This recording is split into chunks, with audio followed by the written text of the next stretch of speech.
Sega.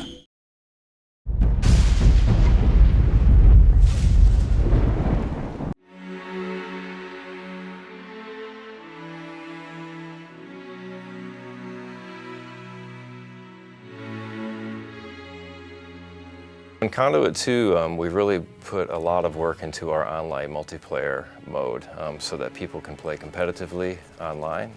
There's 14 different modes that are available. Loads of different levels are available. We created a bunch of new maps. We started developing our maps right from the very start. So we've got really good maps that play very well. And then in addition to that, we actually had fans vote on their favorite maps from Conduit 1. And then we pulled those favorite maps over into Conduit 2, polished them up, set them up so they work better with the new technology. So there's a lot of different maps that are available for you to play with online. You can use different weapon loadouts so that you can choose different upgrades for your suit, different weapons that you can take with you into the multiplayer game, and you can face off against each other using headbanger headset to talk to one another and just have a great time blasting the heck out of each other.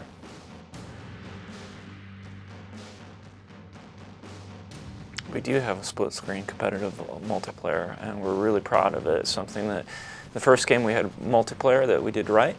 We also wanted to have that experience on a single system. We've got a great campaign mode. We wanted a great split-screen mode as well.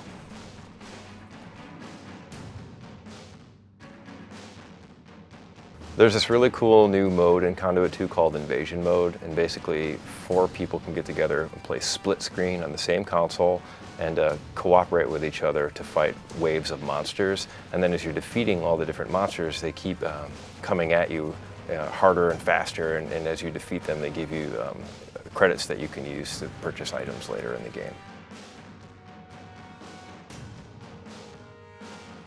There are over 20 different weapons in Conduit 2, each of them with their own unique firing abilities. They all have a primary and secondary fire mode. Some might have a charge mode, some might have a secondary like a scope, and then each of the weapons is tailored so that it works really well for the Nintendo Wii.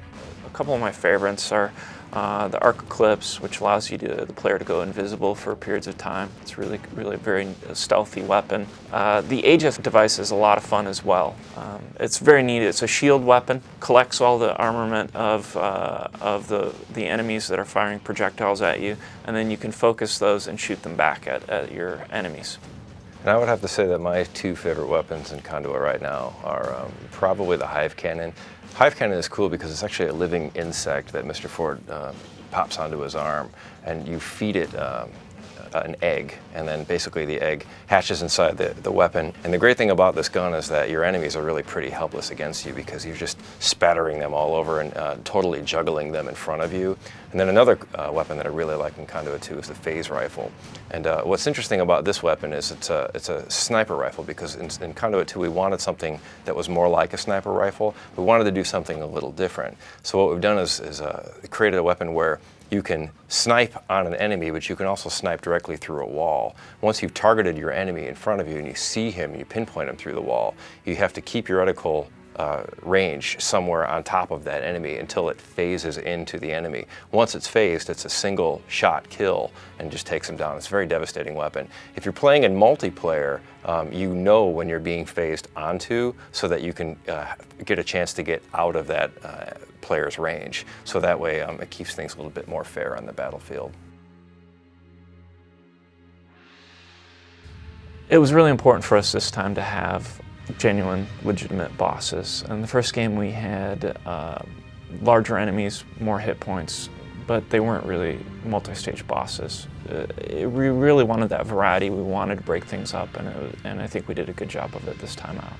There are a number of really great bosses. The Leviathan is definitely one that's tremendously cool. He's this big biomechanical snake that the player has to whittle away at.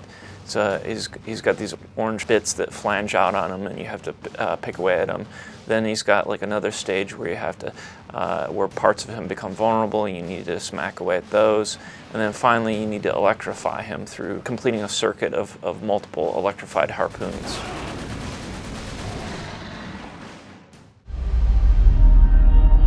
Best of luck to you and your little round friend.